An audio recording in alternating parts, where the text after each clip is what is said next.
Hey guys, welcome back to my channel. Today I have another leatherworking tip video. But before I share it, I think I should explain why I'm showing this to you because it's a little unusual for a leatherworking tip video.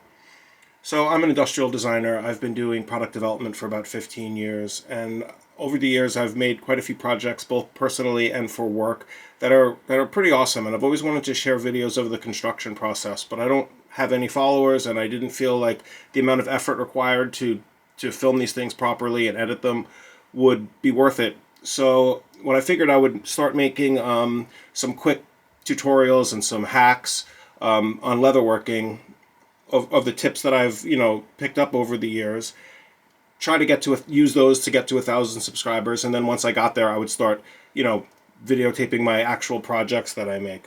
But I think I'm a little late in the game, and at this point, there's just so much content on YouTube. There's like, for all the basic leatherworking stuff, there's like 20 or 30 videos, and I just didn't want to waste anyone's time. So I figured I would focus only on the weird, unusual hacks that I've picked up over the years. So with that in mind, that's sort of where this video comes from. So this is a product that I've used extensively over the years that has been just so helpful. It's probably the most versatile material that I found in product development, and I've used it with leatherworking so much. It's this material. It's called Instamorph. You can get it on Amazon. It doesn't have to be this brand. There's literally like countless brands of this stuff sold on Amazon. What it is, let's get the bag open. It's these little plastic beads that you put in boiling water. So we're going to put these in boiling water, and you let it sit there for a few minutes.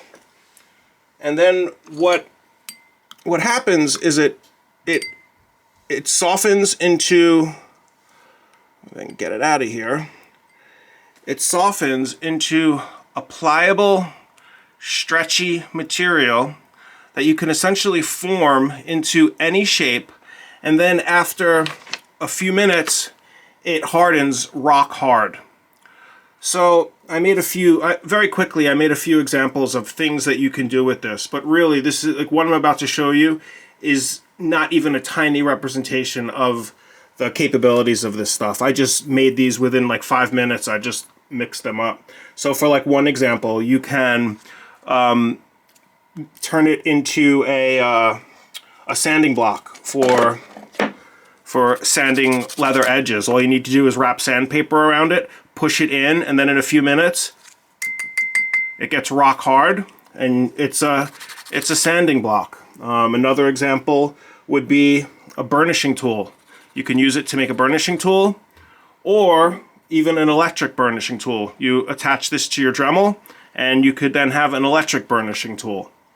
Another thing I use it for, if you have a weird shaped tool, like for instance this beveler, and you don't have a way for sharpening this beveler, what you do is you get the material soft, and then you run your tool over the material while it's soft.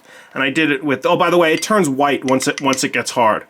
But now, if you see, it fits the groove in the beveler perfectly. So now the plastic is the exact shape of the beveler. And then all you need to do is just heat it up a little bit with a hairdryer and put diamond powder in there. And now you have a perfect tool for sharpening your beveler. This one is too small. I just made it as an example. Obviously you would want to make it longer and straighter. I just did this really quick just to give you another example of what this can be used for. Here's a knife. Here's a knife that I made, but it just doesn't fit anywhere on my tool bench. So I just made a quick holder for the knife when I'm not using it. Oh, here's another use for it. While it's soft, you stick razor blades into it. And in this case, I put 2 razor blades parallel to one another. So what you can do with it is use it to cut perfect strips of leather. I've done these where I've put 4 or 5 blades in here, and where I've put 4 or 5 blades and done fringe with it, where I've done I think I've done up to 4 blades, but you could probably do more and do perfect. You can cut perfect fringe. What else have I done with this? Oh, you take it, if you don't have a nylon hammer, you can wrap it around a hammer, and then you have a nylon hammer. Or, while it's still soft, you take the hammer and you whack it against something with a texture. In this case, I don't know if you can see that, I whacked it onto a Lego, and it created this bumpy texture on the hammer. And then what I do with that, you hammer veg-tanned leather with it, and it creates this this hammered metal effect on the leather, which is pretty cool. As a matter of fact, if you want to take it up a notch, you can use this stuff. I found over the years, metallizing leather, most of the leather edge paints that are metallic just look really cheap. I found the best way to metallize leather is with hot foil stamping. But except for this product, I found this product a few years ago, and it's pretty amazing. Let me show you how this works. So I'm going to rub it on here. And then, I don't know if I have a, here, I'll use this rag to buff it. And then we can buff it. Look how good that looks. That looks just like hammered metal, right? This stuff is awesome. It works really good for edges too. This edge isn't even burnished, and look how good the edge is.